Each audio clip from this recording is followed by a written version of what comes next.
All because the woman he loved, the one that got away, was getting married today. And she was marrying a notorious socialite, the kind of woman whispered about in their circle as a walking disaster. He couldn't bear to see her walk into that fire, so Chloe had crashed the wedding. He'd sat in the living room all night, his eyes swollen and red. As dawn broke, his phone buzzed with an unknown number.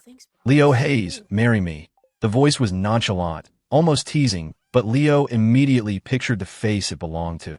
The woman Chloe's old flame was supposed to marry, the infamous party girl heiress, Sloane Pierce. Your fiancé just stole my groom, Sloane said, a smile evident in her voice. So I figured I'd steal hers. Fair's fair, right? Leo was silent for a moment, then gave a slight, almost imperceptible shake of his head. Fair enough. On the other end, Sloane's eyebrow arched. Her tone was bold and unapologetic. Good.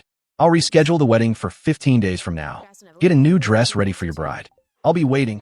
The line went dead. Leo was left staring at the table full of cold, untouched food. Suddenly, his vision blurred. He never thought that, after all these years, he'd finally get his wedding. But the bride wasn't Chloe, the groom wasn't him, and the woman he was set to marry wasn't Chloe either. He'd known Chloe Sullivan for 10 years. The first time he saw her, he was a goner. It was at freshman orientation. She was on stage in her navy and white school uniform, the student representative giving a speech. Sunlight streamed through the auditorium's floor-to-ceiling windows, tracing a golden halo around her sharp profile. The boys in the audience whispered and snuck photos with blushing faces. He just stood in the shadows at the back of the room, clutching his newly issued student ID. Back then, Chloe Sullivan was the golden girl of Northwood Prep. She aced every exam. Her shells were lined with math Olympiad medals, and even the cuffs of her rolled-up sleeves carried a subtle scent of cedarwood perfume. Every move she made screamed old money elegance. She was from a different universe than a scholarship kid like him. And this girl, the object of every boy's affection, only had eyes for one person, Julian Vance, her childhood friend.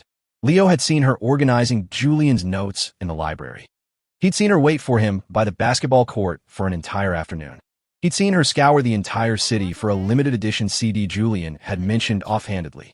The rumor was their families were old friends, that they were practically engaged since birth. Then came the summer after graduation. The news of the Sullivan Corporation's overnight collapse dominated the financial news. The same Mr. Sullivan who once rolled up to parent-teacher conferences in a Rolls-Royce jumped from the top of his corporate headquarters. The next day, Julian Vance was on a plane to England, leaving Chloe alone to shoulder an astronomical debt. Her days became a blur of part-time jobs, exhaustion, and quiet desperation. That night, Leo found a blackout, drunk Chloe in the alley behind a bar. Her expensive dress was wrinkled and stained, her eyes bloodshot. She looked like a stray dog, abandoned and lost. He knelt to help her up, but she grabbed his wrist, her breath a mix of alcohol and something metallic like blood. Who are you? Leo Hayes, he said softly. We went to the same school. You probably don't remember. She didn't, but she let him take her home. That night, Chloe was like a wild animal, starved for comfort. She wrapped her arms around his neck, sat on his lap, and kissed him with a desperate force. He found out later that just half an hour before he'd found her, Julian had posted a new photo on Instagram, a shot of him kissing his new girlfriend under the Eiffel Tower. When she woke up, she insisted on making it right. She moved into his tiny, 200-square-foot studio apartment. They held each other for warmth, getting through the hardest days together. But he knew, even after he'd rescued the fallen heiress, that her heart never belonged to him. She had never forgotten Julian Vance. He'd seen her staring at Julian's photo on her phone late at night. He'd seen her eat nothing but instant ramen for 3 months to save up for a plane ticket to Paris. He'd seen her bolt out the door on his birthday, the second she got a text from Julian. But Leo was a fool in love. He stayed. He helped her rewrite her resume, went with her to drop off applications, and stood by her side when debt collectors came knocking. At their lowest point, he secretly sold his mother's only heirloom, a gold bracelet, just to buy Chloe a decent suit for an interview. Slowly, things changed. She started remembering he took his coffee with 2 sugars. She'd text him reminders to eat dinner when he worked late. She'd gently drape a blanket over him when he fell asleep on the couch. He thought he had finally melted the ice around her heart, and she, in turn, rose from the ashes, clawing her way back to become the celebrated darling of the New York elite once more. Just when everything seemed to be heading in the right direction, Julian Vance came back, and everything snapped back to the beginning.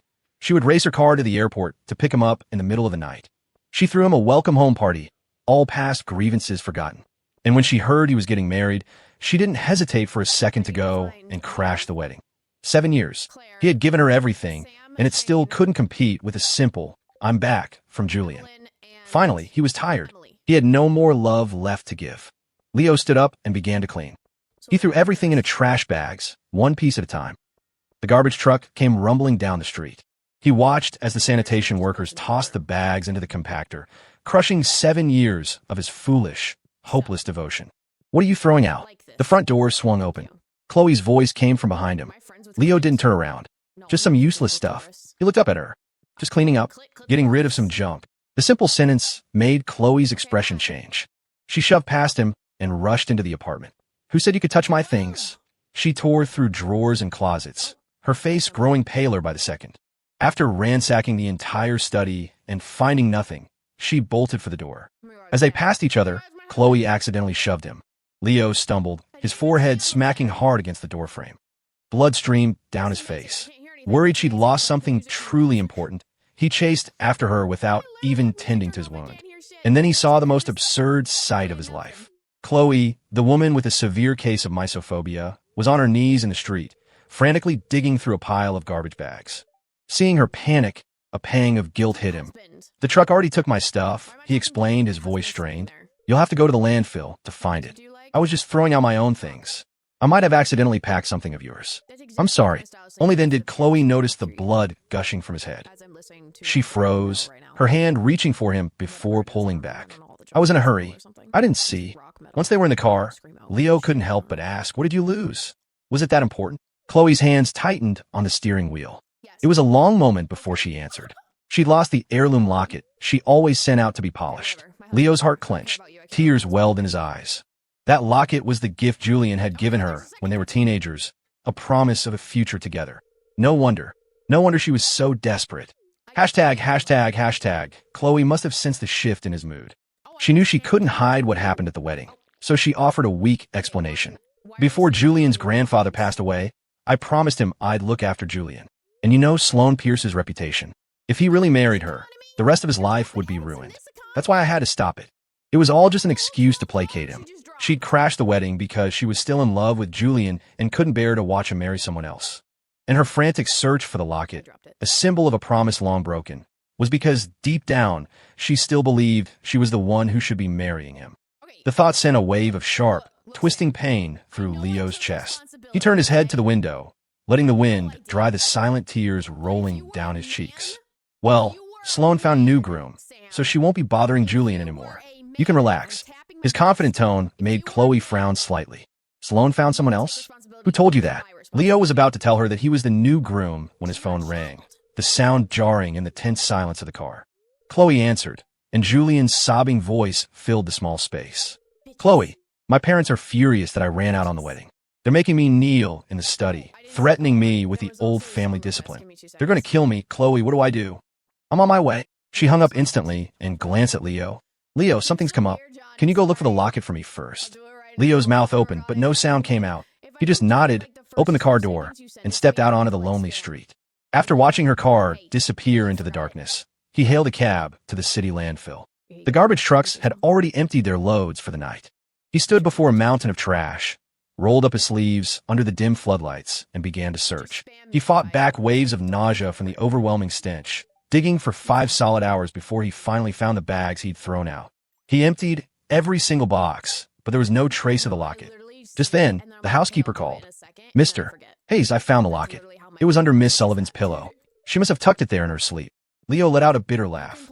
How much do you have to love someone to fall asleep holding a memento of them, lost in daydreams? And to think they shared a bed every night, and he'd never even noticed? It was deep into the night now, and there were no cabs in this remote part of the city. He had no choice but to walk back. The sky was beginning to lighten in the east, his feet were bleeding, and his legs were swollen by the time he finally reached the apartment. He'd left in such a hurry he forgot his keys, and he was too exhausted to even knock. He leaned against the door and fell into a deep sleep. He didn't know how long he'd been there when someone shook him awake. He blinked groggily and saw Chloe's assistant standing over him, his face etched with worry. "Mr. Hayes, something's happened to Miss Sullivan. You have to come to the hospital with me now." Leo's mind was a fog.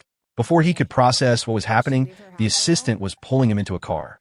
The cold autumn wind cleared his head, and he finally managed to ask what was going on.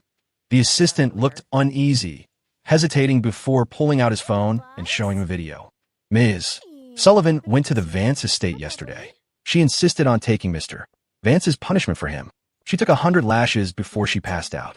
They rushed her to the hospital. The video showed Chloe's back, a bloody canvas of crisscrossing wounds, the skin split and raw. It was a horrifying sight. Each lash felt like it was striking his own heart, the pain so sharp it stole his breath.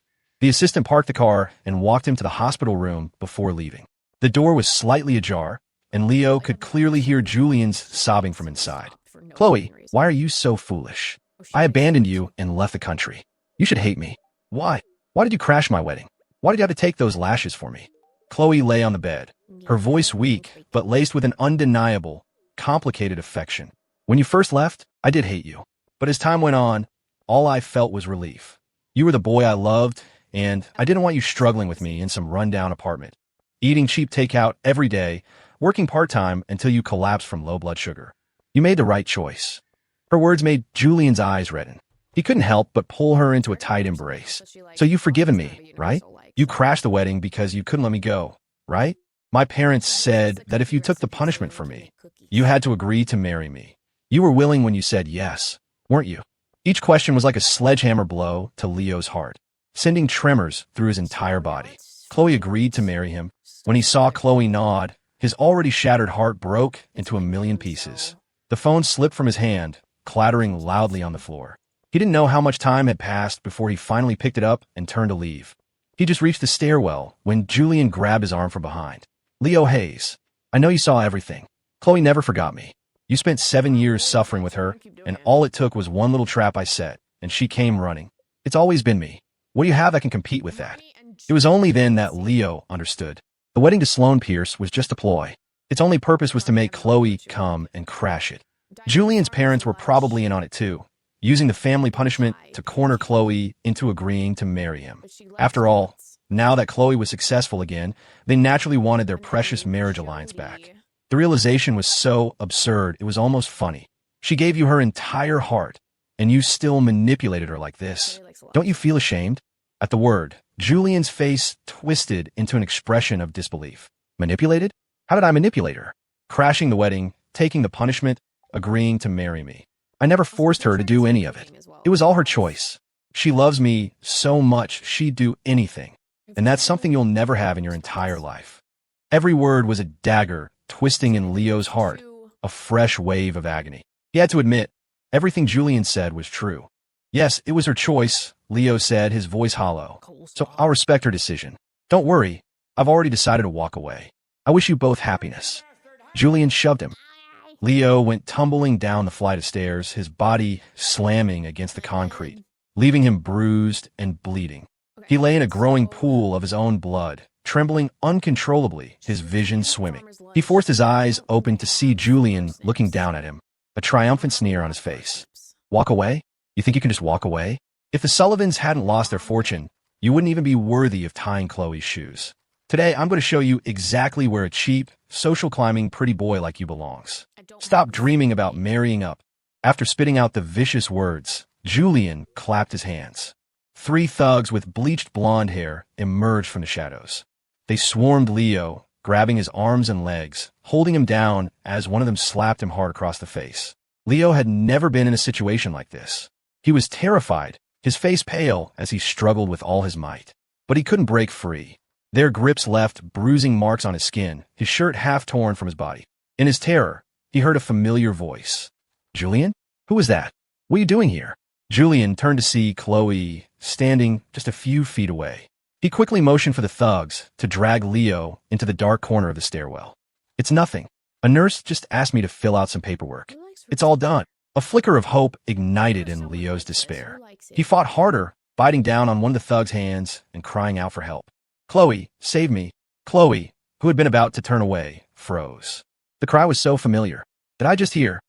"You didn't hear anything, Chloe. You must be hearing things," Julian said, his own heart skipping a beat. He quickly took her arm, trying to lead her away. But Chloe felt something was wrong. Hearing the continued scuffling from the stairwell, She instinctively wanted to go check. It sounds like something's happening. I'm going to take a look. The moment she took a step, Julian deliberately stumbled and fell to the ground with a loud thud. Seeing him fall, Chloe immediately rushed back to help him up, her voice filled with concern. What's wrong? Julian squeezed out a few tears, looking at her pitifully. I think I sprained my ankle. It's nothing, you go ahead and check. Without a second thought, Chloe helped him up and hurried back towards the hospital room, her voice echoing in the stairwell. You're hurt. Where else would I go? Nothing is more important than you. Once she was gone, the thugs let out a collective sigh of relief, turning their angry glares on Leo, whose mouth they had been covering. What's the point of yelling? Ms. Sullivan heard you, and she still didn't give a damn about whether you live or die. Mister, Vance said you love seducing women.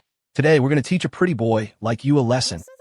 Their blatant threats filled Leo's eyes with sheer terror. He saw the handle of a knife sticking out of one of their pockets. The fear of death washed over him, and he instantly stopped struggling. The thugs were satisfied with his compliance. They loosened their grip, whispering among themselves that this place was too public and they should drag him to the parking garage. They started forcing him down the stairs. Leo felt sick, but he choked back the urge to vomit, silently observing his surroundings. When they reached a corner and two of the thugs stopped to light cigarettes, he slammed his elbow into the third one and scrambled into a nearby room, locking the door behind him. The sound of pounding and cursing came from the other side. He looked around the empty room, his heart hammering against his ribs. He knew the door wouldn't hold them for long. He ran straight to the window. Below was a large decorative fountain in a garden where patients were taking a walk. Without hesitating, just as the door was kicked open, he jumped. From over 60 feet up, he plunged into the fountain. The powerful impact of the water knocked the air from his lungs, and he slowly lost consciousness. After being unconscious for a day and a night, Leo woke up to see Chloe. She was sitting by his bed, holding his hand tightly, her eyes filled with pain. Leo, how are you? Does it still hurt? Leo's eyes scanned the room, his voice hoarse. I'm fine. What about those thugs?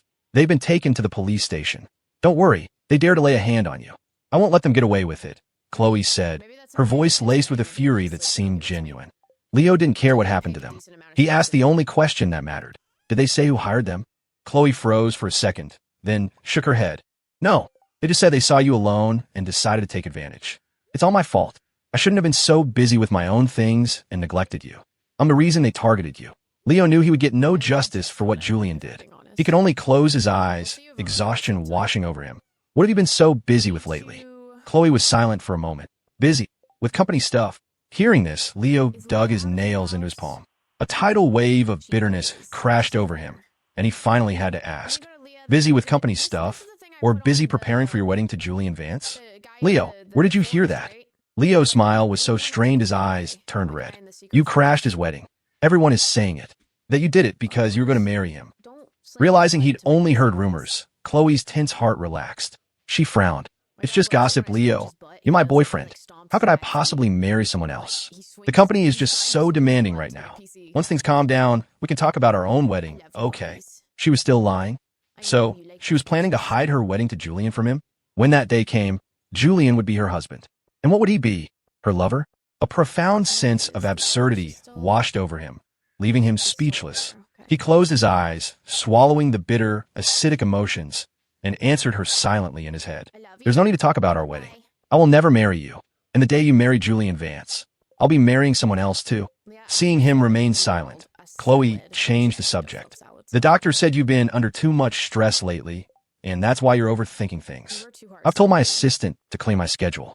I'm going to spend the next few days with you. For the next 2 days, she stayed by his side in the hospital room. She took him to his follow-up appointments, changed his dressings, fed him soup, and brought him water. She was the picture of a devoted partner. The nurses who came in for round were green with envy.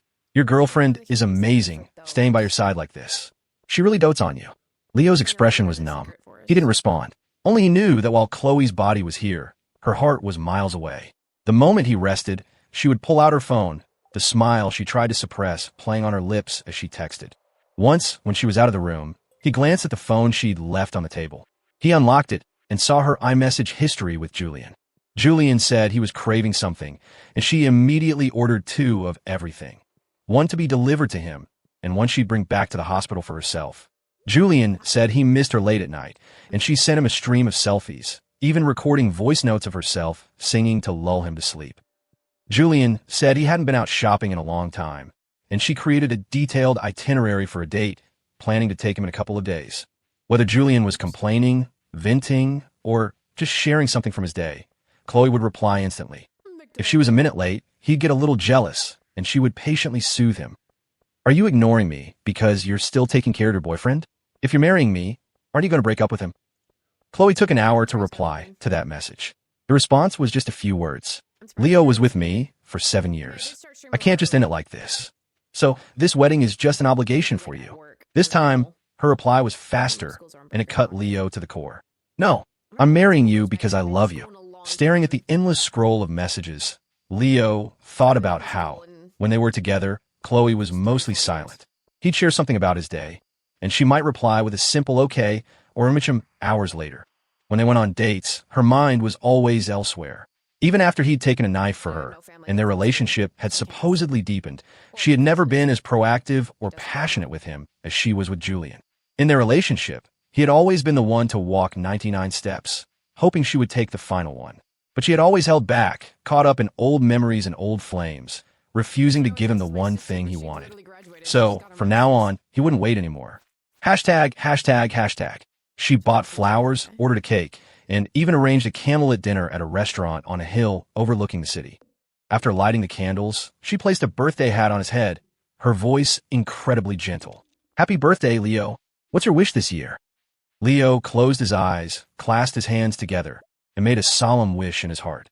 I wish for my wedding to go smoothly, and I wish for Chloe Sullivan to get her heart's desire and marry Julian Vance. From this day forward, may we have nothing to do with each other. When he opened his eyes, he met Chloe's beautiful gaze. What did you wish for? Tell me. If I say it out loud, it won't come true. Chloe smiled at his answer and ruffled his hair. If you don't tell me, how can I help you make it happen? Leo blew out the candles, his gaze falling upon her. His voice was light. You can make any wish come true. Any wish. He smiled back at her confident tone. You don't need to help. My wish is simple. It will definitely come true. With that, he got up and went to the restroom. By a cruel twist of fate, he ran into Julian. Julian glanced at him, his tone dripping with disdain. Chloe brought you to this place? I can't believe she still remembers my favorite restaurant after all these years. Tell me, did she bring you here for a date or to reminisce about me? Seeing the smug look on his face, Leo turned off the faucet, wanting to ignore him, but Julian pressed on. That birthday cake looks familiar. Let me guess, Chloe gets you this one every year, right? It's the only one I ever wanted for my birthday. And the food on your table. The truffle pasta, the seared scallops, the dry-aged ribeye, all my old favorites. Do you like them too? I was looking through our old yearbook the other day. You had curly hair in high school, didn't you? Your current haircut, the short, slightly tousled style. It's exactly how I wore mine back then. And you're so thin. From a distance, you almost look like me. And a few other things. The clothes you're wearing, the watch on your wrist. All brands I loved 6 or 7 years ago. My taste has changed since then. Tell me, for one person to become a shadow of another, is it just a coincidence, or is it intentional? When Chloe molded you into this, was it because it's her type, or because she could never forget me? With every word, the color drained from Leo's face. He looked down at himself. The clothes, the shoes, the watch, all gift from Chloe. And the clean, stylish haircut in the mirror was one she had personally taken him to a top stylist for. The dishes and the cake Julian mentioned were, indeed, frequent staples at their dinner table. Julian was still listing examples. As Leo listened, flashes of the past played in his mind. The gifts she gave him, the places she took him for dates, the way she'd kissed the lobe of his ear. Every single detail was tied to Julian. In an instant, Leo's heart began to tremble. All this time, Chloe had only ever seen him as Julian's replacement. All the love and affection she had shown him was just poison coated in sugar. By the time he snapped out of it, half an hour had passed. He stared at his own numb, hollow face in the mirror, his heart a dead, empty landscape. He splashed cold water on his face and dragged his heavy feet back to the dining room. Chloe and Julian were deep in conversation, laughing and animated, having seemingly forgotten he even existed. It wasn't until he reached the table and downed a large glass of water that she noticed him. Leo, what took you so long? Are you not feeling well? Leo put the glass down, looked at the table of cold food, and said flatly, Yeah, not feeling great. I'm heading home. He grabbed his bag and turned to leave. Chloe froze for a few seconds, then grabbed her coat and chased after him. catching his arm. What happened? Why are you suddenly upset? You haven't even had your cake. Can't you wait a little longer? Leo closed his eyes wearily. He was about to say he was tired when Julian walked up, a smirk on his face. I had a few drinks, so I can't drive. Chloe, can you give me a ride? I'm sure your boyfriend won't mind, right? He'd said it casually, but Chloe agreed without a second thought. Julian slung an arm around Leo, pulling him towards the curb and pretending to be friendly. Chloe was fumbling for her car keys when a sudden scream pierced the air. She whipped around and saw a car barreling straight for the two of them. Her heart stopped. She sprinted, throwing her arms around Julian and tackling him out of the way, rolling them both to safety on the sidewalk. Leo was left standing alone in the car's path. The impact sent him flying. He crashed hard onto the pavement, and a pool of dark red blood quickly formed beneath him. It felt like his organs had been rearranged. His muscles seized and twitched uncontrollably. A tidal wave of pain washed over him, tearing at his nerves. He saw Chloe helping Julian up, blowing on a small scrape on his palm. He coughed up a mouthful of blood, and his vision went black. When he opened his eyes again, the doctor was looking at him with relief. You were seriously injured, but your will to live is strong. That's what pulled you through. Your friend has some minor injuries and is a bit shaken up, but his girlfriend is with him, so don't worry. You should call your girlfriend to come and be with you. It took Leo a moment to realize the doctor was talking about Julian, and the girlfriend was Chloe. Of course, he was critically injured, and Chloe was still with Julian. Anyone would assume they were the couple. A flicker of bitter irony crossed Leo's face. He didn't bother to explain, just rasped out, I don't have a girlfriend. The next second, the hospital room door opened, and Chloe walked in with a thermos. Leo, what are you talking about? Seeing the surprise on her face, Leo looked away, his voice flat. Nothing. Chloe didn't press. She walked to his side, tucked him in, and poured him a glass of warm water. Please don't be mad at me. By the time I saw the car coming, it was too late. Julian was closest to me, so I had to save him first. If I'd had just one more second, I would never have let anything happen to you. Leo knew she was telling the truth. But for him, at this moment, the truth didn't matter anymore. The damage was done.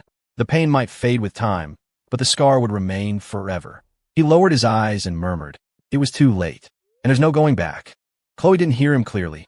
She just handed him the water and said, Leo, the doctor says you're badly hurt and need to rest. I've contacted doctors in Europe. I'm arranging for you to go there to recover. Leo looked up, his gaze calm as he met hers. Europe? When are you planning to send me? I've booked a flight for 6 m. 3 days from now. 3 days from now. Wasn't that the day she was marrying Julian? So she was planning to send him away. Leo was about to speak when Chloe's phone rang. Seeing Julian's name on the screen, she said a few quick words and rushed out of the room. It's settled then. Everything's arranged in Europe. Someone will be there to take care of you. As soon as I finish up my work here, I'll come and get you. Watching her retreating back, Leo swallowed the words that were on the tip of his tongue. Don't bother. On that day, I'm getting married too. What was the point of saying anything? It was all about to end. During his 2 days of recovery in the hospital, Chloe would visit from time to time, but she never stayed for more than 10 minutes. Leo didn't ask where she was going. He didn't have to. Julian was constantly sending him taunting messages, keeping him fully informed of their whereabouts. They were picking out wedding dresses and party favors, choosing wedding rings, finalizing decorations, preparing invitations. Looking at the photos and videos, seeing the pure joy in Chloe's eyes, Leo felt nothing. He checked himself out of the hospital and went to a department store to buy a simple, well-tailored suit. He was carrying the bag home when he heard loud voices coming from inside his apartment as he reached the door. Chloe, crashing the wedding was one thing, but are you really going to marry Julian Vance? Have you forgotten how he publicly broke off your engagement and humiliated you 7 years ago? Now you're throwing a big wedding and inviting so many people. Leo is bound to find out. What will you do then? Chloe took a sip of her drink, her expression calm. I'm sending Leo to Europe tomorrow morning. As long as the guests keep their mouths shut, he'll be overseas. He won't know. You can hide it for a while, but not forever. It's not like Leo's never coming back. You've always loved Julian, and he's the one you really want to marry. So just stop dragging Leo along. Give him some money and let him go. At that, Chloe frowned and immediately shot back. No. Leo was with me through my darkest days.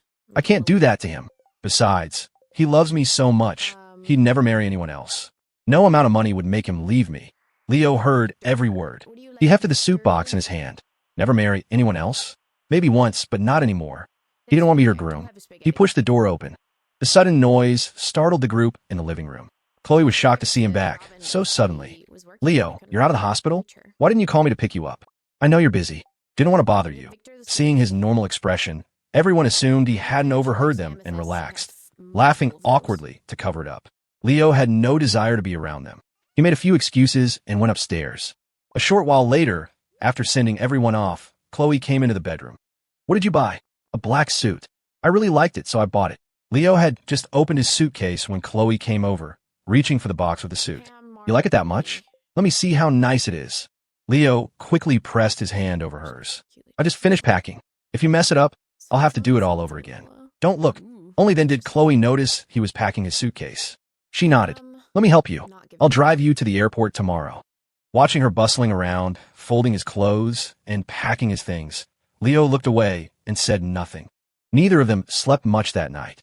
They were both awake by 4. Perhaps out of guilt, Chloe made breakfast. Knowing he had a long day ahead, Leo didn't refuse. After a silent meal, Chloe picked up his suitcase, ready to take him to the airport.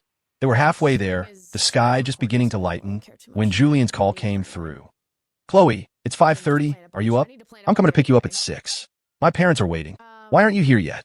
Chloe glanced at the time, then at Leo. Leo, can you get a taxi to the airport yourself? I have to. Before she could finish, Leo opened the car door and got out. Go on. You're busy. Okay. Be safe, then. Call me when you get to Europe. I'll come join you as soon as I'm done with work here. Leo listened quietly to her instructions, saying nothing. Once her car had sped off and disappeared into the morning light, he took out his phone and called Sloane Pierce.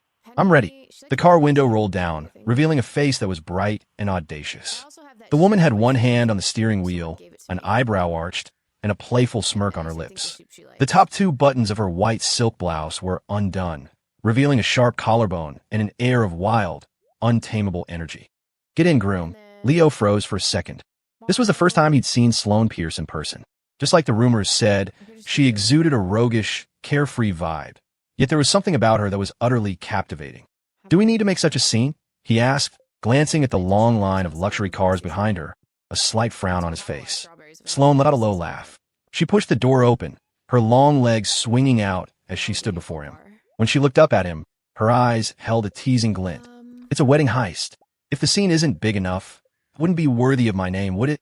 She held out her hand, palm up. Her fingers were long and slender. Last chance. Are you sure you're coming with me? Leo looked at the outstretched hand, his own fingers curling slightly before he placed them in hers. I'm sure. His voice was soft but firm. The smile in Sloane's eyes deepened. She suddenly gripped his wrist. Since you've decided, let's not waste time. Her laugh was unrestrained as she pulled him towards the lead car. When I get married, I do it in broad daylight. He was ushered into the passenger seat. Sloane leaned against the door, reaching across to buckle his seatbelt. The faint scent of orange blossoms from her perfume washed over him. She was so close that her breath practically brushed against his ear. Leo's ear tips burned, and he instinctively turned his head away. Nervous? She murmured, her voice husky and alluring. Don't worry. I don't bite. She closed his door, walked around to the driver's side, and slammed her foot on the gas. The sports car roared to life and shot forward. Behind them, dozens of luxury cars followed in a spectacular procession, drawing stares from everyone on the street. At the same time, in another motorcade, Chloe Sullivan stared out the window at the rapidly receding scenery, a strange emptiness blooming in her chest. Julian held her hand, his voice filled with joy. Chloe, I'm finally marrying you. This has always been my dream. He looked down at her, his eyes full of anticipation. What about you? Marrying me is your dream too, right? Chloe lowered her gaze to meet his expectant one, her expression flickering. Of course, but as the words left her lips, an image of Leo's face flashed uncontrollably in her mind. Leo, in his most desperate moments, kneeling in the alley behind a bar, cautiously asking, Are you okay? Leo, selling his mother's only heirloom bracelet just to buy her a decent suit, and then smiling as he said, I never really liked it anyway. Leo, burning with a high fever, still trying to make her hangover soup, only to collapse in the kitchen. The memories flickered past like a movie reel, and her heart felt like it was being squeezed by an invisible hand, a dull, suffocating ache. Julian noticed her distraction, and his eyes reddened slightly. It's our wedding day, and you're thinking about someone else. You've fallen for him, haven't you? Chloe snapped back to reality, pushing down the strange feeling in her heart and pinching his cheek. You know exactly who I love, don't you? Julian's tears turned to a smile. Then as punishment, you have to kiss me. Chloe leaned in and pressed her lips to his. But the moment they touched, she inexplicably thought of Leo. After the kiss, Julian pulled her into his arms. The driver suddenly spoke up. Ms. Sullivan, there's another wedding motorcade up ahead. According to tradition, the brides should exchange bouquets for good luck. Chloe, distracted, just hummed in agreement and lowered the window. And then, she found herself looking directly at Sloane Pierce, who was in the opposite motorcade, dressed in a sharp suit and holding a bridal bouquet. Their eyes met. Hashtag, Chloe's smile, which had been directed at Julian, vanished. The moment she saw who was in the car opposite them, the color drained from her face. She stared, her eyes wide with shock and disbelief, at Leo, who sat in the passenger seat of the other lead car. She never imagined that Leo, who was supposed to be at the airport, would be here, dressed in a suit, sitting in another wedding car, watching her exchange bouquets. Leo. Chloe whispered his name, her voice trembling. She didn't see the twisted, savage look that flashed across Julian's face at the sound of that name. Leo merely gave her a cool, indifferent glance before turning his attention to Sloane, watching as she gracefully swapped her bouquet with Chloe's. His movements were fluid and natural, as if the woman before him wasn't the person he had once loved to the point of madness, but a mere stranger he'd passed on the street. Stop the car. Chloe slammed her hand against the door, her voice raw and furious. Stop the car right now. The driver instinctively hit the brakes, forcing the entire motorcade to a halt. Across the way, Sloane's motorcade also stopped at her signal. The two processions stood in a silent standoff on the bridge. Sloane leaned back languidly in her seat, her gaze shifting to Chloe, her tone laced with amusement. Well, if it isn't Ms. Sullivan. In such a hurry to get to your second wedding. Chloe ignored her completely, her eyes locked on Leo. He looked incredibly handsome today, in a way she had never seen before. He wasn't wearing the flashy, Julian-esque suit she had imagined. Instead, he wore a simple, elegant white suit that made him look as fresh and clean as a morning after spring rain. Chloe had always tried to dress Leo up as a stand-in for Julian, but she had never realized how much more captivating he was when he was just being himself. Julian was fuming. He glared at Leo, but his eyes met Sloane's cold, sharp gaze, and a shiver ran down his spine. The chilling look vanished in the next second, but the feeling lingered, and the angry words he was about to say died in his throat. Chloe didn't notice Julian's strange reaction. Her hands gripped the car window frame so tightly her knuckles turned white. Leo, what are you doing? Leo looked at her, his eyes as calm and still as a stagnant pool. He glanced down at the bouquet Sloane now held, a bouquet that was beautiful but uninspired, and sighed softly. As you can see, he said, getting married. Are you kidding me? Who gave you permission to marry her? Chloe exploded, slamming her fist against the car door and shouting over Julian's attempts to restrain her. Sloane wrapped a lock of Leo's hair around her finger and scoffed. Listen to you, Ms. Sullivan. You're on your way to get married, too. What? You're allowed to start fires, but I'm not allowed to light a candle. The words made Chloe's temples throb. Her eyes darted back to the other car, and she noticed the diamond ring on Sloane's ring finger.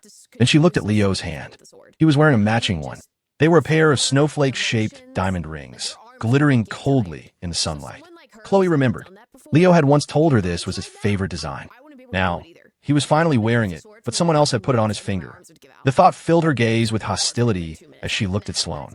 Leo, stop this nonsense. She suppressed her anger, but her voice was still shaking. I know you're still mad at me, but marriage isn't a game. I have my reasons for this. Just wait for me to handle the Vance family's affairs. Chloe, it was the first time Leo had ever interrupted her. His voice was soft, but it felt like a sharp knife stabbing straight into her heart. Do you remember the birthday wish I made? Chloe froze. My wish was for my own wedding to go off without a hitch. Leo slowly looked up, a pale smile on his face. And I wish you a happy marriage, too. In an instant, she remembered Leo's strange behavior on his birthday, his quiet statement that his wish would definitely come true, and his silence as he packed his bags. It all made sense now. The signs had been there all along. He had decided to leave her then. No. Chloe tried to shove the car door open, but Julian grabbed her hand. Chloe, it's our wedding day. What are you doing? His words stopped her.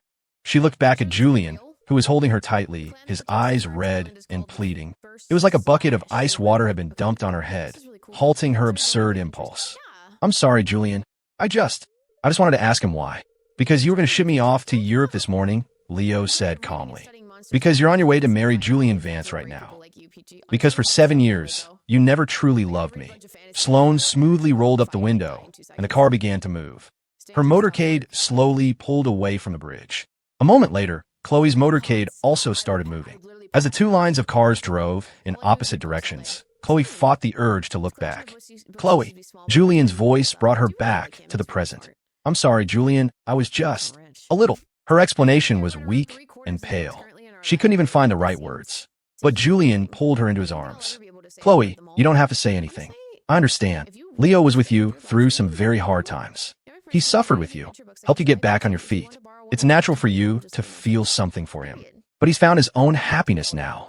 We should be happy for him. Julian seemed to have completely forgotten that the entire reason for their own wedding was because he was supposed to marry Sloane, the unconventional heiress Chloe deemed a disaster, a fiery pit she had to save him from. Chloe held him tighter, wanted to say something, but the wedding venue was getting closer. It was too late. It's fine, she thought. After the wedding, I'll find Leo and explain everything. He'll forgive me then. The air was filled with the sound of congratulations. Julian, in his expensive custom-made suit, glowed under the lights, his arm around Chloe's shoulders, a brilliant smile on his face. Chloe reined in her wandering thoughts and focused on the ceremony. As she slowly slid the ring onto Julian's finger, she found herself thinking, unbidden, of the snowflake ring on Leo's hand. Chloe, Julian's voice, sharp with annoyance, broke through her thoughts. You're supposed to kiss me now. Chloe came back to herself and leaned in, gently kissing his lips. They had been separated for 7 years, and now they had overcome every obstacle to stand here at the altar. Yet, in this moment, Chloe didn't feel the joy she had expected. Meanwhile, in another ceremony, Sloane got out of the car first, then walked around to open Leo's door, bowing slightly as she helped him out. They stood together on the stage, the priest's solemn words washing over them, flanked by guests whose gazes were a mixture of curiosity and envy. When Sloane took his hand to place the ring on his finger, her touch was just right, not too cold, not too hot. When she followed the priest's instruction to kiss him, her lips brushed as briefly, like a carefully choreographed performance. Gentle, restrained, but convincing enough to make everyone believe she truly loved him. The moment the kiss ended, thunderous applause erupted. Sloane linked her arm with his, smiling and acknowledging the crowd's good wishes. She leaned close to his ear, her breath warm, her voice low and laced with a smile. Not bad, Mr. Hayes. You're a natural. Leo's eyelashes fluttered. His lips maintained a perfect, polite curve as he whispered back. You too, Mrs. Pierce. To any outsider, they looked like a deeply devoted couple. By the time the reception ended and they returned to the Pierce estate, it was late. Leo slipped off his shoes, his bare feet sinking into the plush carpet. Sloane followed behind him, having already changed out of her elaborate wedding gown. She radiated a lazy, roguish charm. Tired? She asked, casually pouring him a glass of water, her tone as nonchalant as if she were asking about the weather. Leo took the glass, their fingers brushing for a fraction of a second before pulling apart. He looked up at her and asked directly, now that we're alone, can you tell me the real terms of this marriage, Ms. Pierce? Sloane's eyebrow arched, and she suddenly smiled. She walked to the floor-to-ceiling window, her back to him, her voice tinged with amusement. Mr. Hayes, you really are as smart as they say. She turned around, her gaze sharp and direct. Our marriage is, in essence, a partnership. A partnership? That's right. She took a few steps closer, looking down at him with a half-smile playing on her lips. I need a husband to deal with my family and the media. You need a wife to escape Chloe Sullivan's shadow. We both get what we need. No strings attached. Leo was silent for a moment, then let out a soft laugh. Sounds fair. This Sloane Pierce was clearly not the aimless party girl the tabloids made her out to be. The precision and sharpness she displayed now told a very different story. Sloane, seemingly unaware of the thoughts racing through his mind, nodded. She pulled a file from a nearby bookshelf and handed it to him. This is the addendum to our prenuptial agreement. Take a look. After today, we're husband and wife in name only. We'll have separate lives, separate finances. Of course, in public, we'll need to play the part of a loving couple. Leo took the file, scanned it quickly, and then looked up. And if one day, one of us wants to end this. Sloane's eyes flickered, her tone light. Then you give the other person 3 months' notice, and we part ways amicably. Deal. Leo signed his name without hesitation and pushed the document back to her. Sloane put the file away, then suddenly leaned in close. Her long fingers tilted his chin up, the businesslike demeanor vanishing as her playful mask slipped back on. Her voice was a teasing whisper. However, Mr. Hayes, I suggest you start getting used to this role. She leaned her head to the side, her lips near his ear.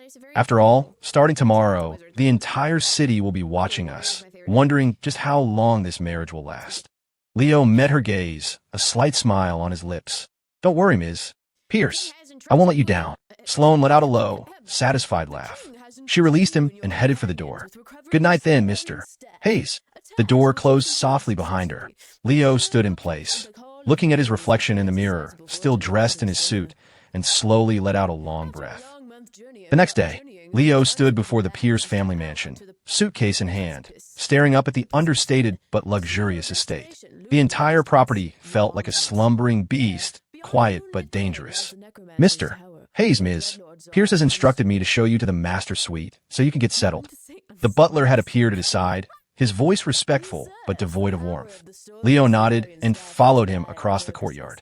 The fountain sprayed droplets that glittered in the sun, and the Juliet roses in the garden released a faint, sweet fragrance, entirely different from the orange blossom perfume he was used to smelling in Chloe's apartment. A subtle, woody scent lingered in the air here. Sloane's scent, he realized. The butler led him past the main hall and up to the third floor. The other family members do not reside here often. If you're interested, Mr. Hayes, I can give you a tour of the estate after you've rested. Leo stood on the landing, looking down at the magnificent but cold house, a silent weight settling over him. His fingers unconsciously traced the handle of a suitcase. The estate was enormous, and the portraits lining the hallways seemed to be watching him, their painted eyes scrutinizing the outsider. Ms. Pierce mentioned that you will only be staying here temporarily. After you have met the elders, she will take you to her primary residence, the butler explained. It seemed neither of them, not even Sloane, lived here full-time. Leo gently pushed open the door to his room. Sunlight poured through the large windows, casting dappled light on the carpet. The room was simpler than he'd expected, with a large bed, a wall of bookshelves, and little else. He noticed the books were mostly on finance, their spines creased for what looked like frequent use. I will leave you now, Mr. Hayes. Please let me know if you require anything. Ms. Pierce will return later this evening to accompany you to the family dinner. Understand. Thank you. The door closed, leaving Leo alone. He let out a long sigh, finally feeling a bit of the tension leave his body. He sat on the sofa and pulled out his phone, intending to ask Sloane if there was anything he needed to know for the dinner. But in the next second, a call came through from Chloe. The phone vibrated, her name flashing on the screen. Leo hung up and blocked her number without hesitation. But then, a flood of text messages poured in. Leo, we need to talk. The wedding wasn't what you think. I never stopped loving you. Leo tossed the phone onto the bed and walked to the window, taking a deep breath. 7 years of his life, all a lie, a role as a stand-in. He couldn't understand how Chloe could still say such things with a straight face. He ran a hand through his short hair, the same style Julian used to have, the one Chloe had taken him to get. Footsteps approached from outside. Leo quickly wiped the unshed tears from the corners of his eyes. The door opened. Sloane leaned against the frame, her jacket slung casually over her shoulder. Looks like Mr. Hayes has settled in. Her voice had its usual light-hearted tone, but her sharp eyes caught the redness in his. Leo's nails dug into his palm as he forced a smile. I just got here. Was about to unpack. Sloane walked into the room, closing the door behind her. She smelled faintly of alcohol, mixed with her woody perfume. A strange, contradictory combination. Dinner's been moved up, Sloane said. My grandfather wants to meet you. Now? But I thought. Leo felt a jolt of panic. What should I prepare? Nothing. Sloane rummaged through the walk-in closet and, after a moment, pulled out a designer suit, handing it to him. Wear this. The color will look good on you. Leo took the suit. The fabric was cool and silky to the touch. Why do you have men's clothes in your room? Sloane raised an eyebrow. They were prepared for you, of course. What? Are you jealous? We have a contract, remember? Leo replied coolly, turning to change in the bathroom. He missed the complex flicker of emotion in Sloane's eyes. When he came out, Sloane was standing by the bookshelf, flipping through a financial journal. The sunlight outlined her profile, and behind her glasses, her eyes were focused and sharp, a world away from her public persona. Do you actually know about finance? Leo couldn't help but ask, remembering the well-worn books he'd seen. Sloane closed the journal, instantly slipping back into her rebellious guise. It's all an act. How else am I supposed to fool the investors? The family dinner was even more oppressive than Leo had imagined. At the head of the long table sat Sloane's grandfather, his hair white, but his eyes as sharp as a scalpel, raking over Leo the moment he entered. Throughout the meal, relatives probed into his family background, their gentle inquiries hiding sharp, pointed questions. I hear Mr. Hayes was previously engaged to Chloe Sullivan.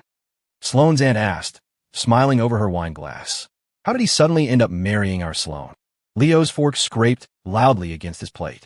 A strange sense of relief washed over him. Here it comes. He put on a smile, about to answer, when Sloane suddenly grabbed his hand, her finger tracing a line across his palm. It seems Aunt Carol's memory is failing her in her old age, she said lazily. Leo and I have been together for a long time. It's just that some people are too blind to see it. She turned to Leo, her expression suddenly tender, her voice tinged with mock grievance. Isn't that right, darling? The endearment sent a strange jolt through Leo. He played along, wrapping his arm around her waist. That's right, but it's all in the past now. After the dinner, Leo returned to their room, completely drained. It hadn't been a dinner. It had been an interrogation. One wrong word, and they would have torn him apart. Sloane had been summoned to her grandfather's study, leaving him alone. He stood by the window, watching the winding paths of the estate. After what felt like an eternity, the door opened softly. Sloane walked in, reeking of alcohol. You did well, she said, shrugging off her coat. Grandfather is very pleased with you. Leo turned and noticed that even in the warm light, Sloane's face was pale, with a fine sheen of sweat on her forehead. Did you drink too much tonight? At dinner, aside from the few bites of food he'd put on her plate, her wine glass had never been empty. Couldn't be helped. A bitter smile touched Sloane's lips. She undid the top button of her dress, finally able to breathe. If I didn't let them drink their fill, I never would have gotten away. As she spoke, she stumbled. Leo rushed forward to steady her. As he touched her, he felt the abnormal heat radiating from beneath her dress. Sloane, you have a fever. Sloane tried to push him away but collapsed weakly against him. Leo managed to support her, helping her to the bed. When he unzipped her dress to help her, he gasped. Her back was covered in dark bruises, some already turning black. What happened? Leo's voice was filled with disbelief. The marks were horrifying. Given Sloane's status, who would dare do this to her? Sloane kept her eyes closed, her tone flat. Family discipline. Grandfather wasn't happy with my recent investment strategy. That's all. Leo quickly found a first aid kit and began carefully cleaning her wounds. When the alcohol swab touched the worst of the bruises, he felt her arm tense. He looked up, but Sloane didn't make a sound. Why, he asked softly. You're not who they say you are. Sloane's eyes snapped open. In the lamplight, they were clear and sharp, not the eyes of a drunken woman. Who do they say I am? And who do you think I should be? Leo thought of the professional books on her shelf, her insightful comments about finance at the dinner table, and the brutal marks on her back. You're pretending. He was beginning to understand, but he still didn't know why. All that stuff they say about you. It's just an act. Sloane pushed herself up, her gaze fixed on him. You're a smart man. She reached out and brushed her fingers against his cheek. What about you? Have you really gotten over Chloe Sullivan? Leo didn't flinch from her touch. When I found out that 7 years of my life was just a game, that I was just a stand-in, my heart died. At his words, Sloane's eyes deepened. She walked to the desk and took a file from the drawer, handing it to him. Since we're partners, we should be honest with each other. Leo opened the file. When he saw what was inside, his breath caught in his throat. It was the ownership structure of an investment firm under the Pierce Group umbrella. Sloane Pierce held 75% of the shares. And not just this one. Sloane leaned against the desk. I have controlling stakes in 3 tech companies and shares in 2 biopharmaceutical firms. Grandfather wants me to take over the family's traditional businesses, but I'm investing in the future. So you pretend to be an ignorant heiress. It's a smokescreen. This persona lowers everyone's expectations, Sloane continued, including my grandfather's. That way, when I finally make my move, there's less resistance. She walked back to Leo, leaning in so they were eye to eye. Now you know my secret, Mr. Hayes. Leo looked in her deep, dark eyes, and his heart skipped a beat. And why are you willing to tell me all this? Because Sloane's gaze swept over his face without reservation. Because I've realized we're the same kind of people, both using different methods to escape the expectations and control of others. The night deepened. Moonlight streamed through the window, bathing them both in its soft glow. Leo suddenly realized this marriage of convenience might be far more complicated than he'd ever imagined. Hashtag. The spot had once been neatly arranged with Leo's daily essentials. He would sit there, scrolling through his phone while fixing his hair, and Chloe would often lean against the headboard, watching him quietly. In the turbulent story of her life, those had been rare moments of peace. Now the space was empty. Her phone screen went dark again. The 17th call, still unanswered. Chloe stared at the name Leo on her screen until the letters blurred. Her chat history was a one-sided monologue. Messages sent into a void with no reply. The last one she'd sent read, "Leo, stop this. Come home. Ma'am, your coffee." The butler carefully placed the cup on the nightstand. Chloe turned and saw it was in the exact spot where Leo used to leave a glass of warm water for her every night. She just stood there, not touching the coffee. She had only asked for it out of habit, a reflex upon returning home. Every time she came home, Leo would bring her a cup of coffee. The room was silent. Suddenly, her eyes were drawn to the slightly ajar nightstand drawer. She saw a familiar-looking box. Her heart leaped. She pulled the drawer open.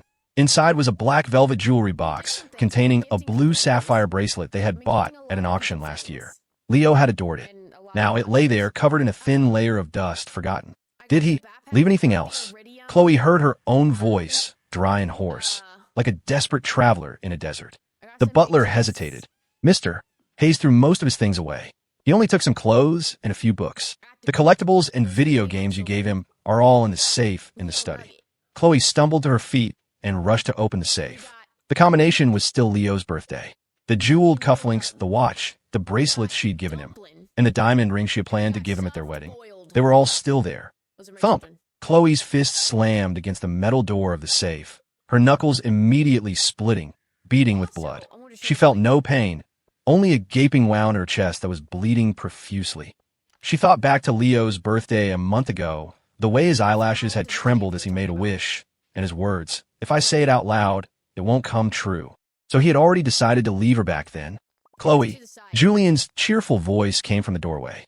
"Why aren't you answering your phone? Mom and Dad want us over for dinner tonight." Chloe turned mechanically. Julian was wearing a white shirt, a style so familiar it made her stomach churn. "Leo." The name slipped out. Julian froze, the smile wiped from his face. "What did you say?" "Nothing." Chloe rubbed her temples. "I'm not going tonight. I have work." "Work again." Julian's voice turned sharp. "Ever since you ran into Leo on that bridge, you've been completely out of it. He's married to Sloane Pierce now, and the whole city is laughing at us." Chloe's head snapped up, her glare so fierce it made Julian take a step back. "What are they laughing at?"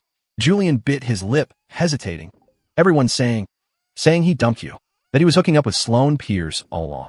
"Get out." "Chloe, I said get out." Chloe's roar seemed to shake the entire house.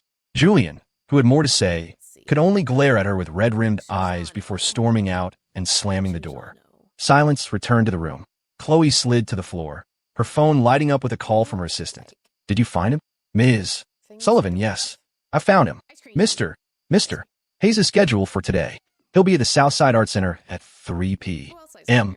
for an exhibition." Hearing her assistant stumble over the name, Chloe's chest heaved, but it felt like a heavy stone was crushing her, making it impossible to breathe. Hashtag. The painting before him was a canvas of shattered blues, like a torn-up sea, or, if you looked closer, a weeping eye. He was wearing a simple cream-colored turtleneck and well-fitting jeans, the snowflake diamond ring on his left hand glittering under the gallery lights. "Good taste. This piece is called Spilled Water." Leo turned at the sound of the voice. Sloane had appeared at his side, holding 2 cups of coffee. She was wearing a dark gray trench coat that sharpened her features. "What are you doing here? I thought you had a meeting." Leo took the coffee, his fingertips brushing against hers, a warm, dry sensation. Sloane shrugged. "It ended early. My assistant told me you were here. Figured you might need this." She pulled a black credit card from her pocket. "After the exhibition, there's a small private auction. If you like it, buy it." Leo shook his head. "That's too much." Sloane tilted her head, studying him for a moment before pushing the card forward again. "Think of it as a wedding gift, husband." She leaned close to his ear, her warm breath ghosting over his skin. "Don't forget, we're a devoted couple now." Her voice was teasing, but Leo noticed she wasn't wearing perfume today, just a clean, fresh scent of mouthwash. This unintentional realness was more captivating than any deliberate performance. "Mr. Hayes, enjoying the art?" A deep male voice cut through their moment. Julian strode toward them, his bright red t-shirt a bleeding wound in the quiet gallery. Leo's body tensed at the sound of his voice. Sloane subtly stepped in front of him. Mr. Vance, what a coincidence. It's no coincidence. I came here specifically for him. Julian pointed a finger straight at Leo. What? You can't face people alone now that you've latched onto someone rich. His voice was jarringly loud, drawing glances from other patrons. Leo took a deep breath and stepped out from behind Sloane. What can I do for you? Julian looked him up and down with open contempt, then sneered. Stop pretending to be so pure. Everyone knows you were just a plaything Chloe got tired of. I bet Ms. Pierce doesn't know that he was with Chloe for 7 years. He even knows her favorite position in. Smack. The crisp sound of a slap echoed through the gallery. Leo's hand was still in the air, trembling slightly from the force. Julian clutched his face, his eyes wide with disbelief. You hit me? Why shouldn't I? This is to teach you some manners, Leo said, his voice soft but every word cutting. Chloe and I are over. Please stay out of my life. A venomous glint appeared in Julian's eyes. He suddenly raised his coffee cup to throw it at Leo. Sloane reacted instantly, pulling Leo out of the way. The entire cup of hot coffee splashed onto her. Security. Sloane's voice was sharp. 2 guards immediately ran over. She stood beside Leo, careful not to get the stains on him, but her protective stance made their closeness obvious to everyone. Her voice wasn't loud, but it was clear enough for everyone nearby to hear. Please escort this gentleman out and notify all Pierce-owned establishments that Julian Vance is permanently banned. Julian's face went white. You wouldn't dare. Why wouldn't I? Sloane took off her coffee-splattered glasses, her tone nonchalant. You must not be keeping up with your own company's news, Mr. Vance. As of this morning, a media subsidiary of the Pierce Group successfully acquired a 30% stake in your father's company. She slowly wiped her glasses. Oh, and by the way, she lowered her voice, ensuring only Julian could hear, those photos from your trip to the Maldives last year were quite something. And the woman with you. She looked very familiar. I believe her last name was Lee. The blood drained from Julian's face. You? How could you? If Sloane knew about that, what else did she know? Julian didn't dare to think. The next second, the guards had him by the arms. Show him out, Sloane said, putting her glasses back on, her smile as sweet as ever. The guards immediately began dragging Julian away. Panic overwhelmed him. He struggled, screaming, Leo Hayes. You think she'll be any different? She's just using you too. The doors closed, cutting off his voice. Leo finally came back to his senses, flexing his fingers and realizing he had been gripping Sloane's hand the whole time. He quickly let go. Sorry, but Sloane took his trembling hand in hers. It's fine. She looked at the painting, spilled water. Do you like it? Leo nodded, then quickly shook his head. It's too sad, but it's real. Sloane raised a hand, signaling a staff member. After the auction, have this sent over. They had no desire to continue browsing. On the way back, Leo was silent. Sloane didn't mind, just turned up the heat in the car. It wasn't until they stopped in front of the mansion that Leo finally spoke. Those photos, do you really have them? What he really wanted to ask was if the things she'd said about Julian were true. Sloane turned to look at him, her expression complicated. Does it matter? The car was silent, save for the quiet ticking of Sloane's watch. No, Leo said, meeting her gaze. I just wanted to thank you. I think you need to understand something. Even if our marriage is a sham, the title isn't. It's not just for show. Sloane's voice was serious. From the moment you put on this ring, no one gets to bully you. Leo caught the faint scent of coffee on her and looked up, meeting Sloane's deep eyes. The usual playful glint was gone. In the dim light of the car, there was only a darkness he couldn't read. His palms were damp. He instinctively leaned back, but his back was already against the door. There was nowhere to go. Sloane's eyes darkened for a moment before she looked away, her smile returning. There's a charity gala tonight. I've had clothes sent over. I'll pick you up at 7. Leo nodded, watching as she got out and walked around to open his door. As he passed her, Sloane whispered, the photos are real. And not just Mrs. Lee. There's a Mr. Wong, a Ms. Joe. Leo's head snapped up. Sloane's expression was so calm, it was almost cold. If you need them, these files will be on the desks of every major editor in the city by tomorrow morning. Hashtag, hashtag, hashtag. Where were you? Chloe didn't turn around, her voice dangerously low. Julian stopped in his tracks, then lifted his chin, his tone defiant. Just out for a walk. A walk. Chloe's hand paused, and she finally turned to face him, her eyes sharp. A walk to the Southside Art Center to cause trouble for Leo. Julian's expression faltered, but he quickly met her gaze with a cold sneer. You already know, don't you? What? He's married now, and you're still hung up on him. Chloe stubbed out her cigarette, sparks flying. She advanced on him, her voice tight with suppressed rage. Julian, do you think just because I married you, you can do whatever you want? What did I do? Julian shot back, even angrier. He's the one who slapped me, and Sloane Pierce threatened me for him. Hey, enough. Chloe cut him off. When you went after him, were you trying to humiliate him, or were you trying to remind me, over and over again, what I lost? Her glare silenced Julian. Chloe closed her eyes, her voice raw. I knew you orchestrated the wedding crashing, but I chose to let it go. But you keep provoking him. Julian's eyes welled with tears. Because he's not good enough for you. He just took advantage of you when you were at your lowest. Now that you're back on top, and he couldn't compete with me, he ran off to the Pierce family. That kind of man, shut up. Chloe's hand flew up. Julian flinched, but instead of hitting him, she grabbed a nearby ashtray and hurled it against the cabinet. The sound of shattering crystal filled the room. She stared at Julian, her words clipped and cold. Julian, don't make me regret marrying you. Julian's face was ashen, his nails digging into his palms. Chloe strode out of the room, leaving him alone with the mess. Leo Hayes, I will never let you get away with this. Late that night, Chloe sat alone in a bar, downing drink after drink. The alcohol burned her throat, but couldn't extinguish the pain raging in her chest. She took out her phone and, once again, pulled up Leo's social media profile. He hadn't posted in a long time. The last update was a photo from before their wedding. A city skyline bathed in golden sunset, quiet and serene, with a simple two-word caption, goodbye. It was a goodbye, just not the one Chloe had imagined. Their meeting on the bridge had been completely unexpected. She stared at the photo, her mind drifting back to a time when Leo would stand quietly behind her, just waiting for her to look his way. But Chloe had never truly looked at him. The bartender slid a freshly made drink toward her. Tough night, Ms. Sullivan? You're drinking pretty hard. Chloe didn't answer, her eyes fixed on the bracelet on the bartender's wrist. The jade was unremarkable, but the style was strangely familiar. She grabbed his wrist, her voice tight. Where did you get this? The bartender, startled, stammered. This is my girlfriend's. She said she bought it at a pawn shop. Chloe's heart seized. She looked closer. The bracelet was more familiar than ever. Can I take it off to look? Sure, I guess. It's not worth much. Is there something special about it? Ignoring him, Chloe held the bracelet up to the dim light. She saw a faint scratch on its surface. It was his mother's. The one he'd sold when she was broke and struggling to find a job, unable to afford a decent suit. Leo had secretly sold this bracelet to get her one. She remembered him wearing it once, laughing as he told her how he'd gotten the scratch as a mischievous kid. Besides, I don't wear it much. It's a waste just sitting around. But she knew it was not only his most valuable possession at the time, but the only thing his mother had left him. And now, it was being passed around cheaply, worn on a stranger's wrist. Chloe shot to her feet, threw a wad of cash on the bar, and stumbled out with the bracelet.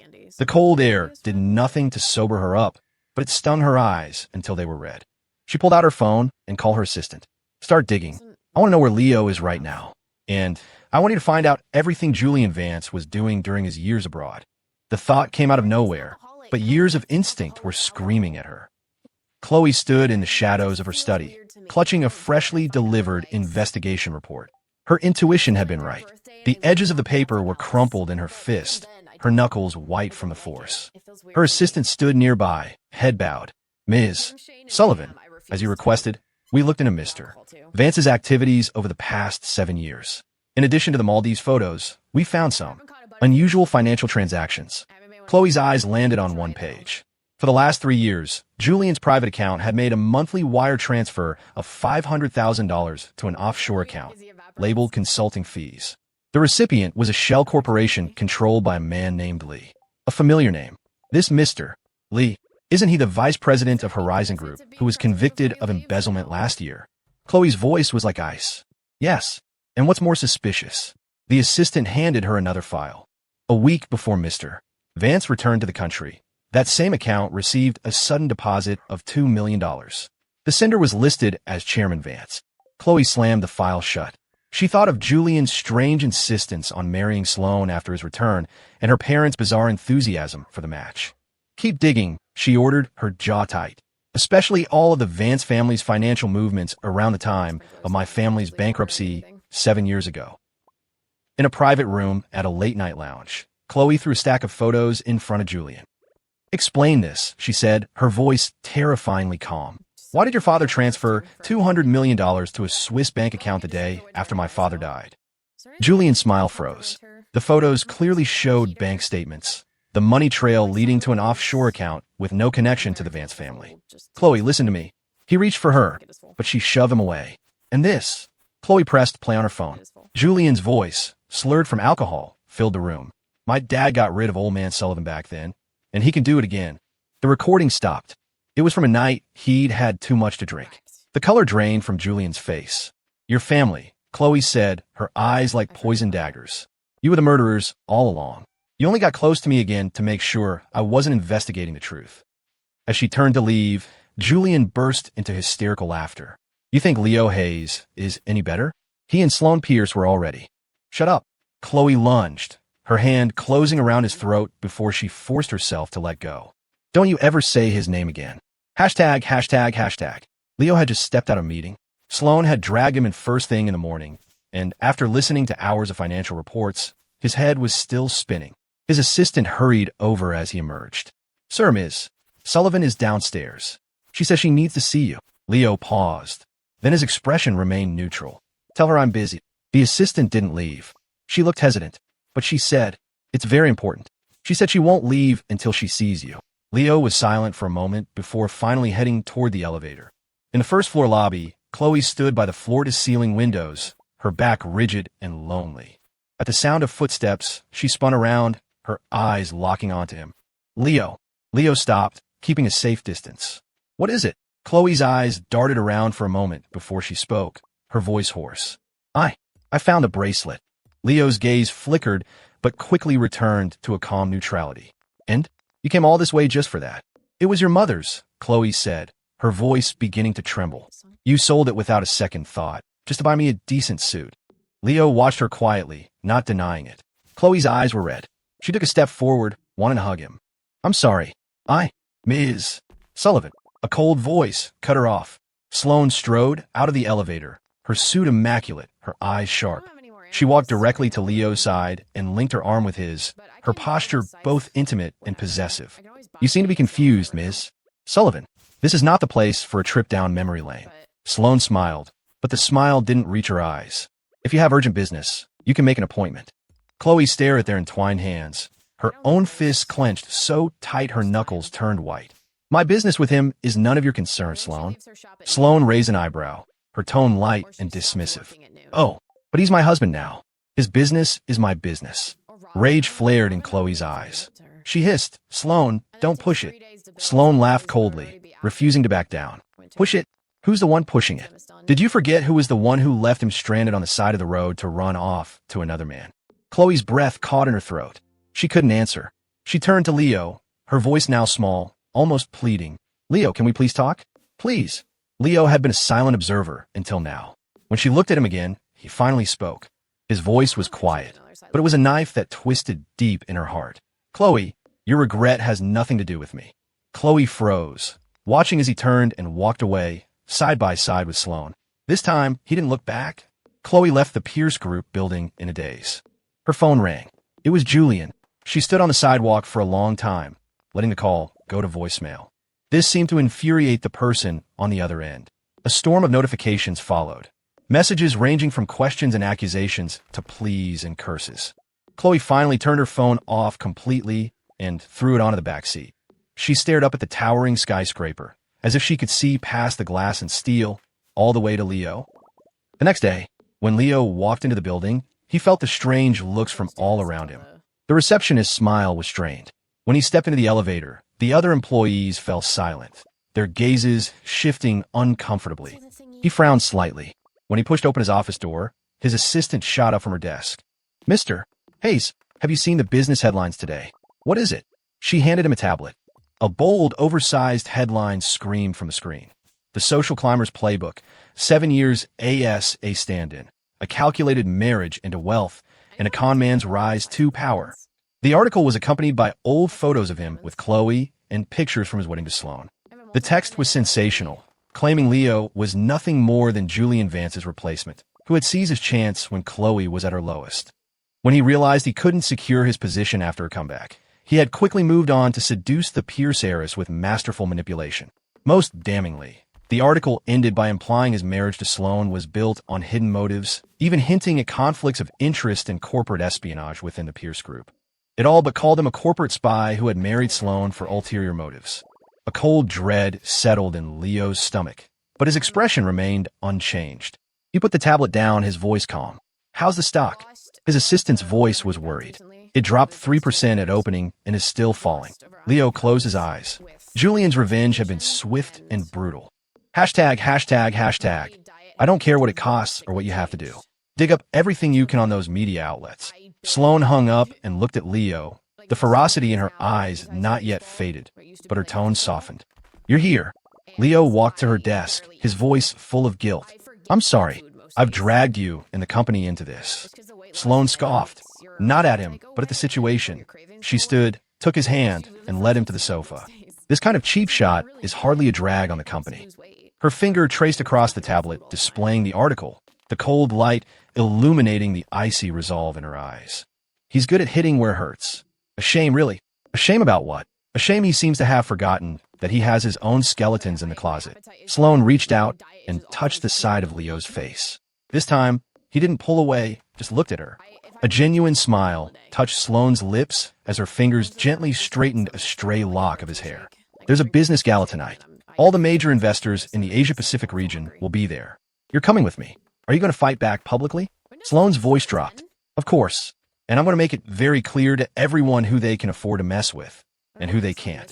Leo's heart pounded. As the sunlight faded and the room grew dim, Sloane's voice seemed to take on a chilling edge, like a venomous snake preparing to strike. The gala was held on the top floor of the Grand Imperial Hotel. The air was thick with perfume and the low hum of conversation as industry titans mingled. But the moment Sloane entered with Leo on her arm, a hush fell over the room. Leo was in a deep emerald green velvet gown, its waist cinched tight, making his skin look like snow. Sloane wore a black strapless dress, its hem matching the color of his tie. The wedding rings on their fingers sparkled under the chandeliers. She held his hand the entire time, her thumb gently stroking his palm in a silent, reassuring gesture. "Ms. Pierce, a pleasure." A middle-aged man raised his glass, his eyes drifting toward Leo. "This must be Mr. Hayes. Just as striking as the rumors say. You're too kind, Mr. Chun," Sloane said with a smile, her left arm linked with Leo's. "My husband isn't fond of these events. He's making an exception for me tonight, so please don't scare him off." Before anyone could react, she leaned in and, in front of everyone, kissed his forehead. Leo's ears burned, but he played along, wrapping his arm around her waist. A wave of good-natured laughter went through the crowd, but the whispers in the corners never ceased. "I thought they were on the rocks. This doesn't look like an act. Looks like those reports really were just rumors." Sloane acted as if she heard nothing, leading Leo through the crowd, greeting people and making small talk. With every smile and shared glance, the rumors seemed to dissolve. Then, a gasp rippled through the room. "Ms. Sullivan is here." Leo turned and met Chloe's intense gaze. She stood alone at the entrance, the dark circles under her eyes visible even from a distance. Julian was not with her. She had come alone. Chloe's eyes were locked on Leo, but when Sloane shifted to block his view, her expression darkened. She strode toward them, her voice hoarse. "Leo, we need to talk." Sloane laughed coldly, stepping in front of Leo. "Wrong time, wrong place, Ms. Sullivan." Chloe ignored her, her eyes fixed on Leo. "I found something out about the attack at the hospital." Leo's fingers twitched. Sloane, sensing his reaction, tightened her grip on his arm, her voice dangerously low. "Chloe, don't make a scene." But Chloe pulled a digital voice recorder from her pocket and pressed play. Julian's voice filled the air, sharp and clear. "Yeah, I hired them. So what? A piece of trash like Leo Hayes doesn't deserve to be part of the Sullivan family. I wanted to make his life a living hell. I wanted to ruin him." The recording stopped. The room was dead silent. Chloe's eyes were red, her voice barely a whisper. "Leo, I'm so sorry. I didn't know he—" Leo looked at her and suddenly laughed. "Chloe, are you apologizing now to get my forgiveness? Or to make yourself feel better?" Chloe froze. He didn't look at her again. He turned, took Sloane's hand, and said, "Let's go. I'm tired." Sloane led him away. But as they passed Chloe, she leaned in and whispered, "See you in the headlines tomorrow, Ms. Sullivan." Chloe stood frozen, watching Leo's back disappear into the glittering ballroom. His steps were calm and steady. and Sloane's arm was linked firmly with his, an unbreakable anchor. They hadn't even glanced back at her. The whispers around her swelled like a tide. Ms. Sullivan looks terrible. So it was Julian Vance who hired people to attack him first. No wonder the Pier stocks suddenly bounced back today. This is all-out war. Every word was a knife, plunging into her already bleeding chest. I wanted to ruin him. And Leo. She remembered his last smile. So, it was cruel. Your regret has nothing to do with me. Chloe felt an invisible hand squeezing her heart. The pain so intense, she could hardly breathe. Ms. Sullivan. Her assistant approached cautiously. The car is ready, are you? Get away from me. Chloe shoved him aside and stumbled onto the terrace. The cold night wind couldn't clear the agony churning inside her. She pulled out her phone, the screen still on Leo's social media page. Half an hour ago, he had reposted a photo from the Pierce Group's PR department. In it, Sloane was leaning on his shoulder, a faint smile on her lips, the snowflake diamond ring on her finger shining brightly. Chloe stared at the image of them together and started to laugh. How ironic. He had once given her all his gentleness, and she had never cherished it. And now, he couldn't even be bothered to hate her. Meanwhile, in the hotel's underground parking garage, Sloane opened the car door, but Leo remained standing still. What's wrong? She asked, frowning slightly. Leo looked at the distant, glittering city lights. Thank you. For earlier. Sloane's frown eased. She leaned against the car door, tilting her head. For what? For not attacking Chloe on the spot. Leo turned to look at her, a flicker of light in his eyes. I know you're holding back. Sloane scoffed, then reached out, her hand closing around the back of his neck, pulling him closer. Leo Hayes, she said, her voice a little hoarse. You need to remember something. I held back, but not for her. It was because... Her thumb finally brushed against his cool cheek, her tone uncharacteristically serious. I want you to be the one to end it. Leo's breath hitched. The wind swirled through the garage, lifting the hair at his temples. Sloane's gaze fell to his lips, but in the end, she just opened the car door for him. Let's go home. Hashtag, hashtag, hashtag. He had only meant to bring her a cup of coffee. Sloane had been working late every night, and he was worried about her. He brewed a cup of her favorite Blue Mountain coffee himself. But as he approached her study, he heard low voices from inside. He was about to turn and leave when he heard an unexpected name. The Sullivan Corporation's cash flow problem back then. Your father definitely had a hand in it. His steps halted. But the reason Chloe Sullivan's father jumped was not because of your father. There was more to it. The coffee cup tilted in his hand, a brown stain spreading silently across the saucer. The information in those two sentences made Leo take an involuntary step back, knocking over a vase by the door. The sharp clatter echoed down the hallway, startling the people in the study. The door was yanked open. Sloane stood in the doorway, silhouetted against the light, a flicker of surprise in her eyes behind her glasses. Leo's gaze was drawn to the scattered files on the floor. He'd never felt his eyesight was so sharp. They were detailed investigation reports on the Sullivan bankruptcy from 7 years ago, each page stamped with a red confidential seal. They stood facing each other, the air thick with tension. Sloane's assistant took the hint and discreetly left. You're investigating the Sullivans? Leo heard himself ask, his voice unervingly calm. Sloane didn't deny it. She bent down to pick up the files, her movements composed, as if she were just tidying up a normal contract. Yes. May I ask why? Sloane took off her glasses and rubbed the bridge of her nose. The gesture made her, a woman who was always in control, look uncharacteristically tired. My father and Chloe Sullivan's father were once partners. She walked to the window with the files, her back to him, her voice low. 30 years ago, they founded an investment firm together. Later, the Sullivan family forged evidence to frame my father and send him to prison so they could take over the market. Leo stood silently, his breathing growing shallow. We had gathered enough evidence for an appeal, but he had a sudden heart attack in prison. He never made it. Sloane turned around, her eyes frighteningly calm. I was 12. Leo looked into her calm eyes and suddenly remembered the oppressive portraits in the Pierce mansion, the cold glint in her grandfather's eyes, and the way Sloane herself would occasionally let slip a deep-seated hostility towards the Sullivan family. So that was it. Everything made sense now. So, Leo heard his own voice tremble. So you only got close to me to get revenge on Chloe? Sloane didn't answer immediately. She walked toward him, reaching out to touch his face, but when she saw him instinctively flinch, her hand stopped in midair.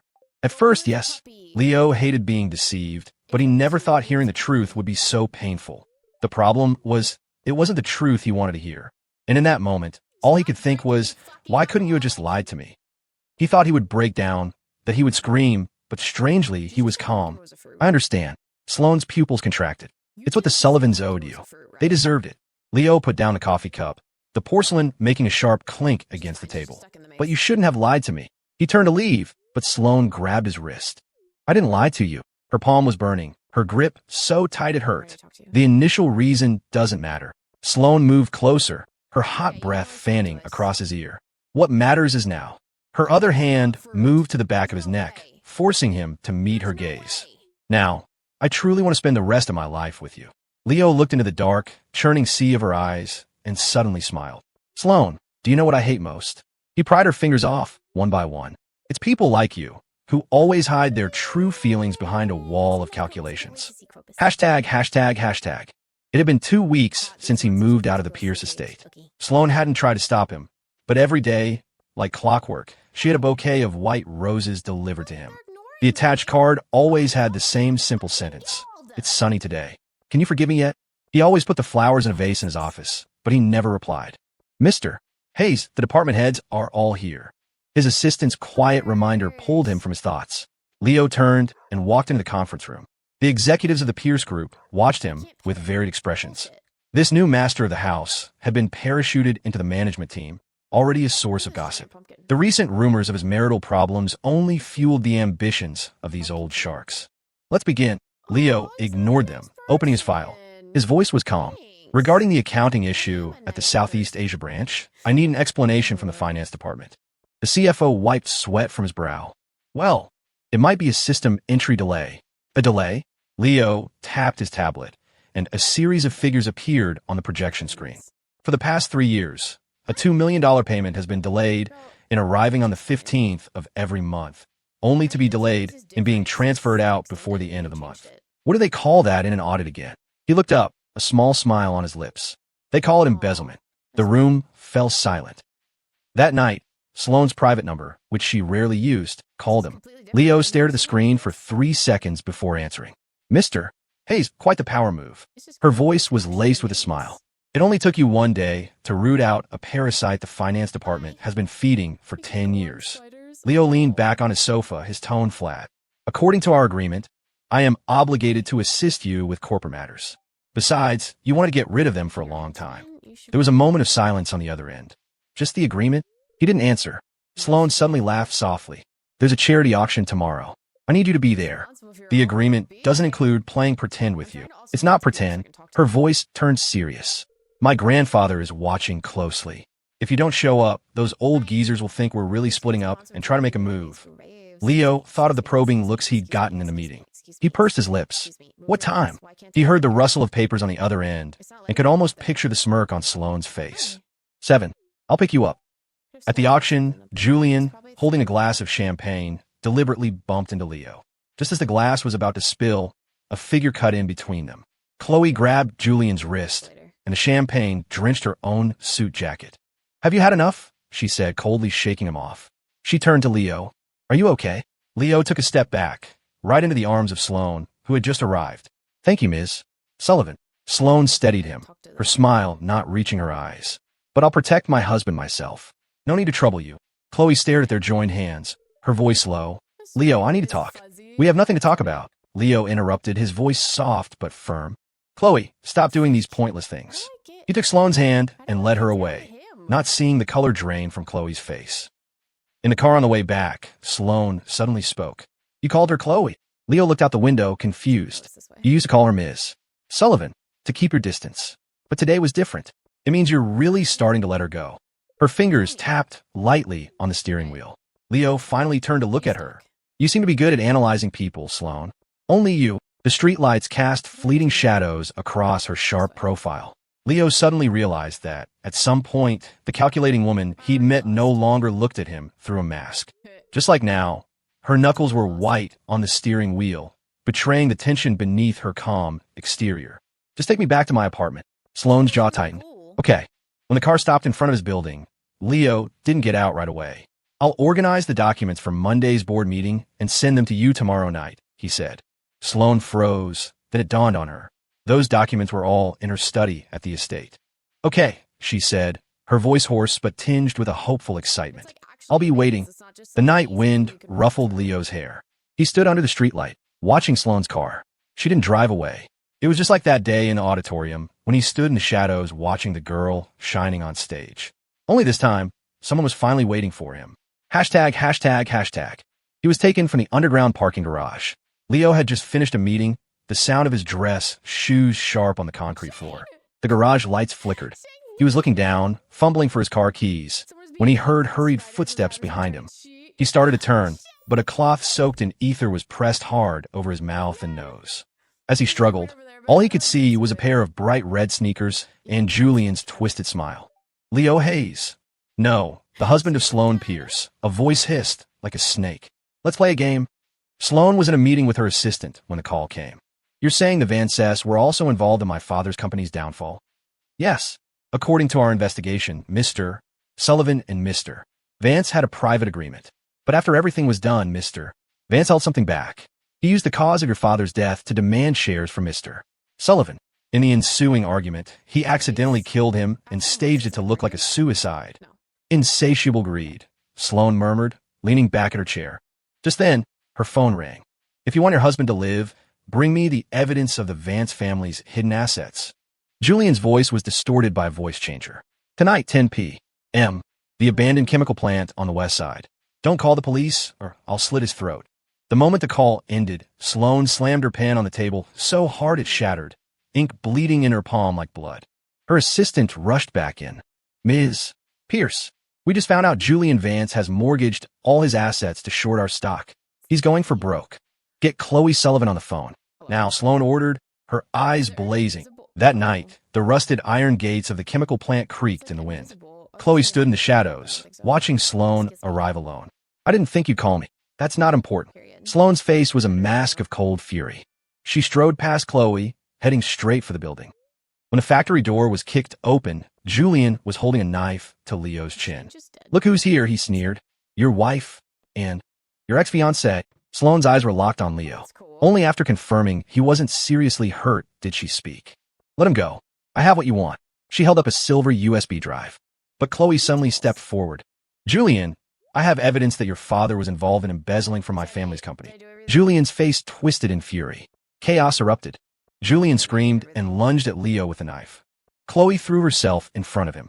The sound of the blade sinking into flesh was sickeningly clear. Leo watched as Chloe crumpled before him, blood pouring from her abdomen, staining his sleeves. Leo, she gasped, reaching for his face, but her hand fell limply to her side. Sloane's bodyguards quickly subdued Julian. Sloane herself rushed to Leo, wrapping him in her coat, holding his trembling body. It's okay, she murmured, kissing the top of his head over and over. It's okay, I'm here. But Leo couldn't look away from Chloe. Her blood was so red as the sunset on the day she had first kissed him 7 years ago. Under the harsh white lights of the hospital hallway, Sloane pressed a cup of hot tea into Leo's cold hands. The doctor said she's out of danger, she said softly. You should rest. I'll stay here. Leo shook his head. I want to wait until she wakes up. Sloane was silent for a moment. Then she knelt before him, looking up into his face. Leo Hayes, look at me. He stared at her, dazed. I admit, I approached you at first to get revenge on the Sullivans. She gripped his hands, her hold so tight it was almost painful. But now, I would rather it was me lying in that bed than watch you shed a single tear for her. Sloane Pierce, the woman who lived by logic and calculation, was saying something so utterly irrational. Leo's tears finally fell, splashing onto their joined hands. A nurse hurried over. Ms. Sullivan is awake. She's asking to see Mr. Hayes. In the hospital room, Chloe's face was paler than the sheets. She motioned for the nurse to get a black notebook from the nightstand and hand it to Leo. I was going to take this to my grave, she said with a weak smile. Leo opened it. His eyes began to burn. July 16th. Rain. Leo stayed up late again tonight, organizing files for me. He put 2 sugars in my coffee. He always remembers. I think. I'm starting to get addicted to this warmth. September 28th. Sunny. Julian is back. I thought my heart would race, but when I look at him, all I see is Leo's face. The last entry was from the day they broke up. I lost him. Tears blurred his vision. Leo gently closed the diary. It's all in the past, he said to Chloe, his voice gentle but resolute. I'm grateful you saved my life, but We can't go back. Chloe closed her eyes, tears sliding from their corners. I know.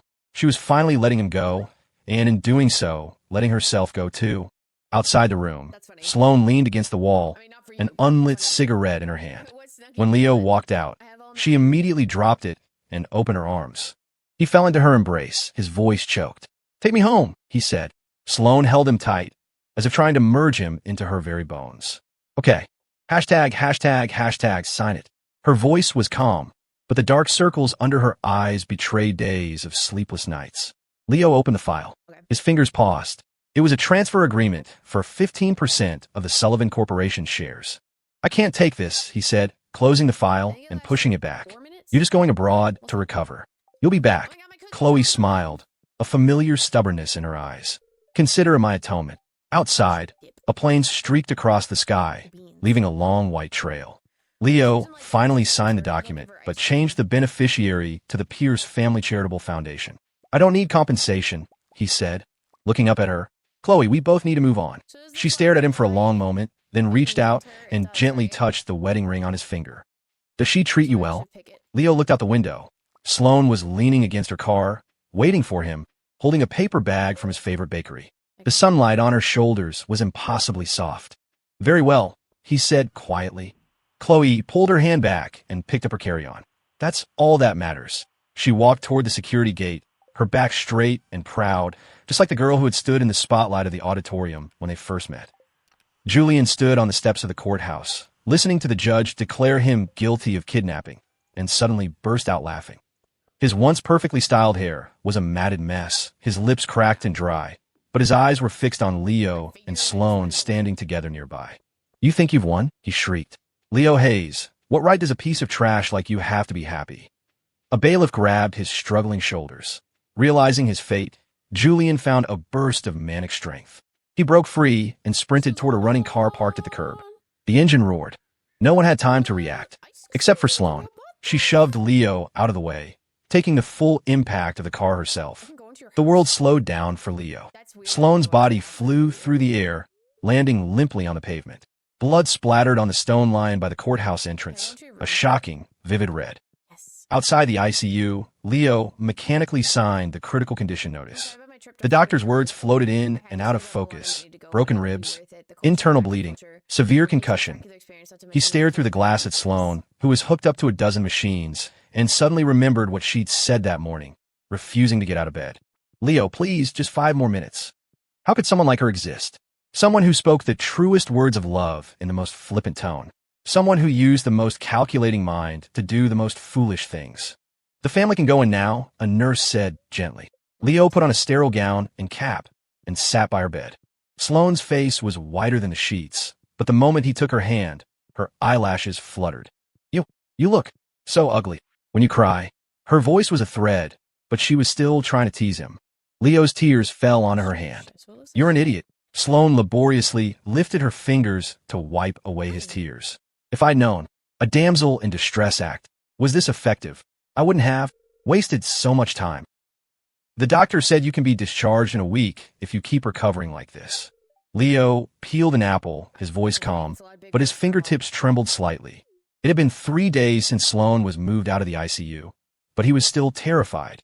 Sloane lay in bed, the gauze on her forehead still faintly stained with blood, but her eyes were brighter than ever.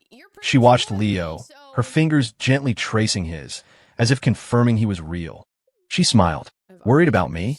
Leo looked up, his eyes clear and steady, reflecting the sunlight from the window. Sloane, I have something to tell you. She stilled, her playful expression softening as she waited. I'm willing to believe in your love, he said softly. I hope you won't let me down. Sloane's breath caught, her heart seizing. She squeezed his fingers, her voice low and husky. Leo Hayes, I wish I'd met you sooner. ####. She was wearing a stunning, form-fitting wedding gown, her hair and makeup perfect, but the smile in her eyes was hotter than the sun.